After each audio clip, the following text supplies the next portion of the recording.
Je suis Madame Atondo Martine, je suis l'auteur du livre L'ombre d'une vie qui a été édité par la maison Harmattan. Et je suis commis de cuisine ici en France. Et dans mon pays, j'ai travaillé à l'université Mariam-Gouabi en tant que comptable principal. Et j'ai aussi été membre de l'Assemblée dans mon pays.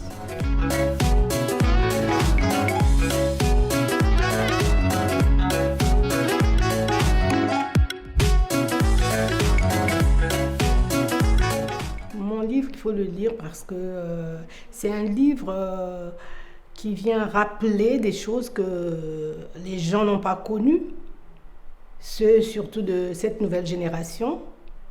Je parle des gens qui sont dans mon pays déjà, parce que mon livre vient informer et rappeler ce qui s'était passé. En fait, mon livre raconte ce qui s'était passé vers 1920 et 1931.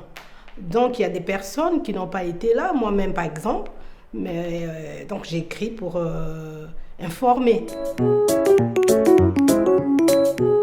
Mon livre parle de la construction du chemin de fer dans mon pays,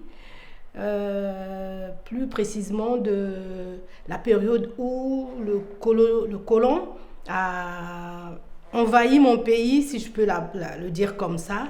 Et donc, quand les colonisateurs sont arrivés, pour bien s'organiser à transporter leurs richesses qu'ils avaient, pour ne pas dire pillées, qu'ils avaient obtenues. Donc, ils ont voulu mettre en place un chemin de fer pour le transport qui partait de la capitale à la capitale économique où se trouvait l'océan Atlantique. Donc, il fallait un chemin de fer parce que la route était très longue.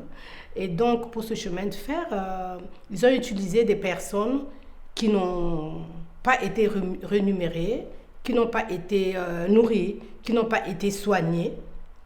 Et voilà vraiment le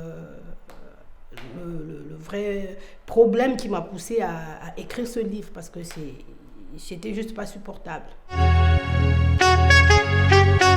Comme je l'ai dit tantôt, ce livre a pour but d'informer, conscientiser, parce que la nouvelle génération doit être informée des choses qui se sont passées. Et le fait que ce chemin de fer jusqu'à aujourd'hui existe, ils doivent savoir que ce chemin de fer a une âme. Il y a des personnes qui ont donné leur vie pour la construction de ce chemin de fer. Parce que tantôt, il y a eu des personnes de mauvaise foi qui ont essayé de détruire ce chemin de fer. Et moi, si j'ai écrit ce livre, j'ai été informée par mon père qui fut cheminot. Il a travaillé pour le chemin de fer et sur le chemin de fer.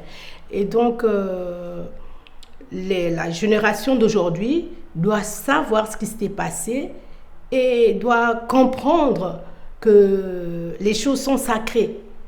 Ce qui a été fait ou ce qui a été construit ne doit pas être détruit gratuitement. Parce que les choses ont une âme en fait. Donc, on ne vient pas détruire ce que les autres ont construit. Ce chemin de fer, par exemple, pendant la construction, il y a eu des milliers de morts. Quand les gens creusaient les tunnels, il y a eu des milliers de personnes qui étaient mortes, mais qu'on n'a jamais enterrées, qui n'ont jamais eu de tombe, qui ont été mélangées avec la terre. Et comme si de rien n'était, la vie continuait.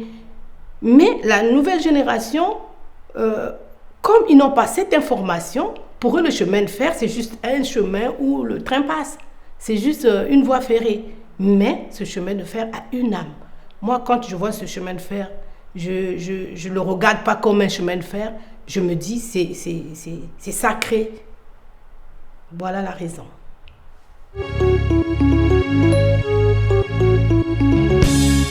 Ce que j'apporte de neuf dans mon ouvrage, c'est déjà la conscientisation de la jeunesse et l'information et la considération des choses qui ont été faites par autrui, parce que les jeunes gens n'ont pas de respect pour ce qui a été fait, et inciter aussi les jeunes à lire parce que la lecture, c'est s'informer, c'est s'instruire, c'est se construire. Et puis, ce que j'apporte de neuf, c'est aussi de dire à la jeunesse que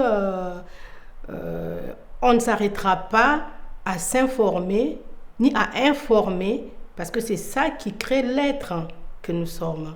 Donc, j'ai écrit pour que cela reste aussi indélébile, que ça ne disparaisse pas. Parce que les informations, si on ne les met pas sur écrit, les paroles disparaissent, mais les écrits restent toujours.